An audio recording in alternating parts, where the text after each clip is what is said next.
Hi పిల్లలు, ఇప్పుడు మనం విక్రమార్క బేతాళుడి కథలో ఆ పాపం ఎవరిది అనే కథను చెప్పుకుందాం.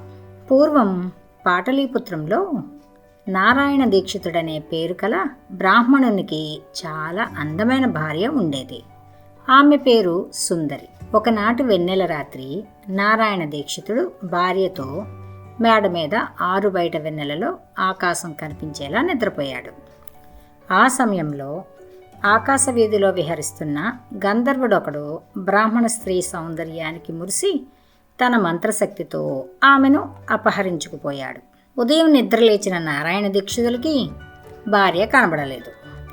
ఆమె కోసం ఎన్ని చోట్ల వెతికినా ఏమీ ప్రయోజనం లేకపోయింది. ఆమె కనిపించలేదు. తిరిగి అతను ఒక అడవిని చేరుకోగా అక్కడొక మహాముని కనిపించాడు. దీక్షితులు ఆయనకి ప్రణామం చేసి తన దీనావస్థను కన్నీటితో విన్నవించుకున్నాడు.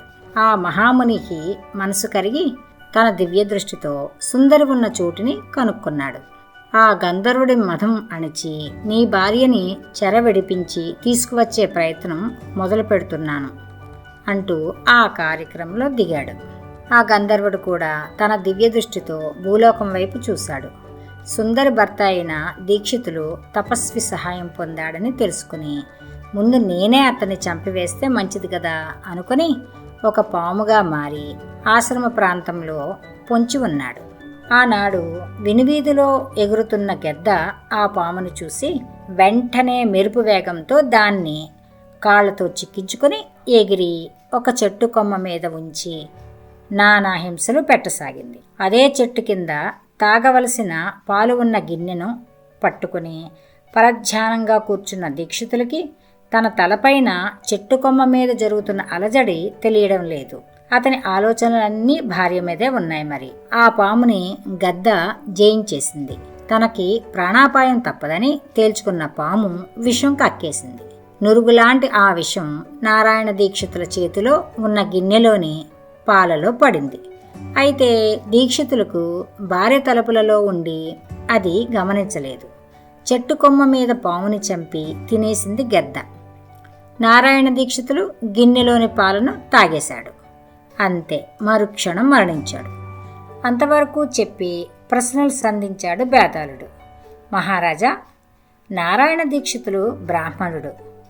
అతనిది సహజ మరణం కాదు, ఒక విధంగా హత్యే. కనుక అతన్ని చంపిన వారికి బ్రహ్మహత్యాపాతకం అంటక తప్పదు. జాగ్రత్తగా నిర్ణయించి చెప్పు. ఆ బ్రహ్మహత్యాపాతకం ఎవరిది? పాముదా, గెద్దదా? ఆ ప్రశ్నలకు విక్రమార్కుడు ఈ సంఘటనలో గంధర్వుడు మొదటి నుంచి అపరాధే. పరస్త్రీని మోహించడం, ఆమెను అపహరించడం, చెరపట్టడం, ఆమె భర్తను చంపాలని ప్రయత్నించడం అన్నీ నేరాలే. అతన్ని చంపడానికే గంధర్వుడు పాముగా మారాడు కదా. చివరికి నారాయణ దీక్షితుల మరణానికి కారణం కూడా ఆ గంధర్వుడే.